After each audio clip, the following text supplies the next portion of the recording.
Gear pins are checked on board. Override free file is checked and sewed. Receiving checklist is completed, sir. All right. Let's do a 4-star push. All right. I bet every pilot's wanted to do this.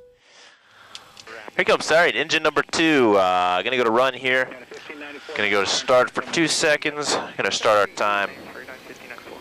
There we go. Good, we got N2 percentage. All right. Hey, even if you don't want to fly a jet for a career, it would be nice to start a jet, at least once, and maybe push the throttle up. Jet engines are usually a lot easier to start than a prop, and the process is pretty simple. It comes down to lots of air under pressure, some fuel, and boom, you're lit. The tough part is getting enough compressed air. To understand how a turbine engine starts, you should understand how it works. They run off a suck, squeeze, burn, blow principle. Take this generic turbofan engine, like the one that powers the ERJ. It sucks air through the intake, and then it sends the air through a fan, compressing it. In the ERJ, the fan is a single stage, one row of blades. Then, most of the air goes around the engine. This is called bypass air. We use this for most of the engine's thrust and for cooling. The rest of the air goes through the hot section, the part of the engine that burns. Air traveling through the hot section gets compressed even further by passing through 14 rows or stages of compressor blades. At the end of the compressor section, the highly compressed air, which by now is extremely hot from all of that compression, passes into a diffuser where it slows down and stabilizes. Then it moves into the combustion chamber where it mixes with fuel, and that's where it burns. Normally, the fuel-air mixture in a jet engine burns constantly, unlike in a reciprocating engine. Some people call this the bang section, but I like burn better because it makes it easier to understand that the fuel-air mixture is always burning. It's not a series of individual explosions. When the fuel burns, the air heats up, but this time it can expand and it's forced out through the turbine blades. In the ERJ, there's 5 rows called stages. The first 2 are called high-pressure turbines, and the last 3 are called the low-pressure turbines. The passing air spins the turbines, and that drives a shaft connected to the fan and the compressor blades, spinning them. And then after passing through the turbines, the hot air leaves the engine, generating a little more thrust. So, air passing through the combustion chamber needs to be highly compressed to handle all of the fuel that mixes in. If you can't get enough compressed air, you can't burn enough fuel, and the turbine's not going to light. So to start a turbofan engine, you need to spin the compressor fast enough to start pushing compressed air into the diffuser and then into the combustion chamber. Simple, right? Not so. Jet engines have spark plug-like igniters that initially light the fuel-air mixture, and they keep it lit in turbulent or wet conditions. During a start sequence, the engine core needs to spin at 14% of its maximum speed before the igniters begin to light. The engine's core speed is called N2, and it's expressed as a percentage of maximum RPM. On the ERJ, 100% of N2 is roughly 16,000 RPM. So the engine needs to reach 2,200 RPM before the igniters start firing. So you're not going to hand prop that. And then the core needs to spin up to 28.5% of N2 over 4,500 RPM before the engine can introduce the fuel and light the mixture. And when it adds fuel, it does so at about 200 pounds per hour. That's roughly half a gallon each minute. So you need a lot of compressed air coming into the combustion chamber to handle all of that fuel. Smaller turbines, like mini turboprops, they're light enough to start using an electric battery and motor. But even a regional jet's engines are too large to start using that electric motor. So instead, we take pressurized air and run it through an air turbine starter. That's another small turbine and it's attached to the side of the engine. The air spins the air turbine starter, which is connected to the engine shaft through a clutch. So, spinning the air turbine starter in turn spins the engine's compressor.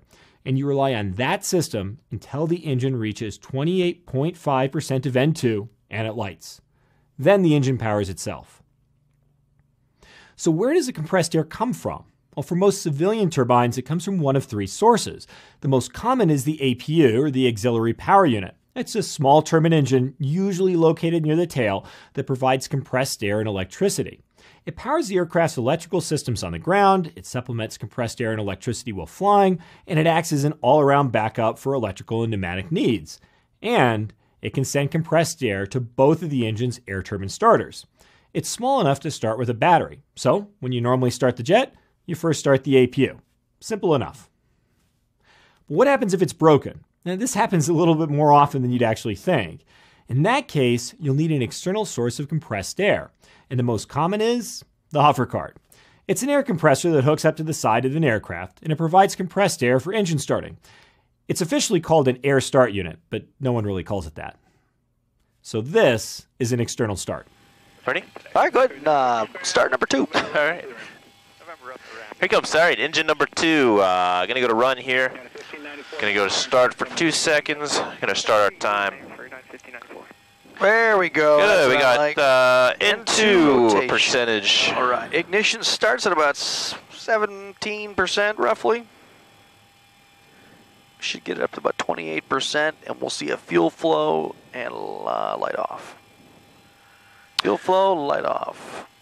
And our N1, which is the big blade up in the front, starting to spin at about 7.5% now. Now you're going to hear a bunch of clicking at about 56.4% N2, and that'll be all of our buses popping out of the generators.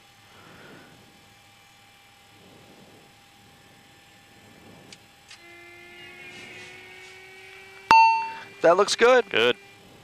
And now that engine 2 is up, we need to start engine 1. But we don't need the cart anymore. We can actually use engine 2 for that.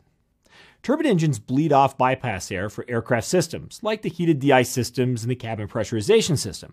And we can route compressed air from engine 2 to the air turbine starter on engine 1. We simply open the bleeds on engine 2, open the crossfeed to engine 1, and voila, engine 1's ready to start, like this. Okay, now to start engine number 1 from the bleed air from engine number 2.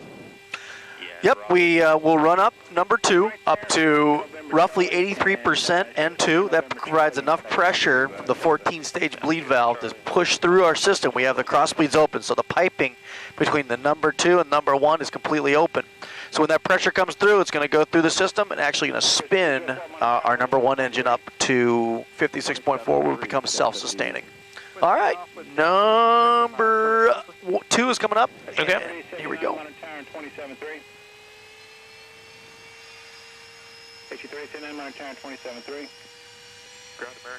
All right, go ahead. All right, 83%. Engine number 1, moving the start-stop selector to the run position momentarily. Start for 2 seconds. We're going to start our time. And we're starting to see the N2 rotation on engine number 1. Ignition A is on.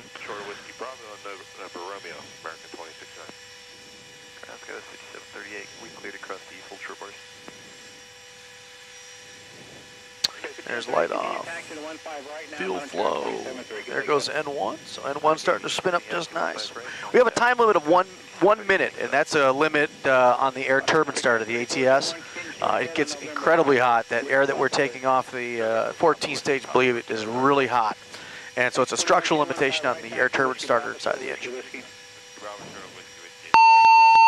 That's fine. That is associated with the number 1 running. So we get a main.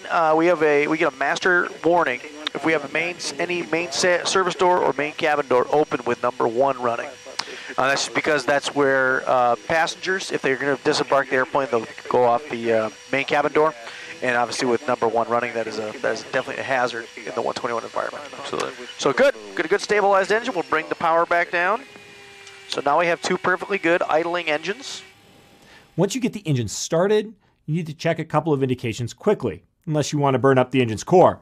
But we'll show that in our next video.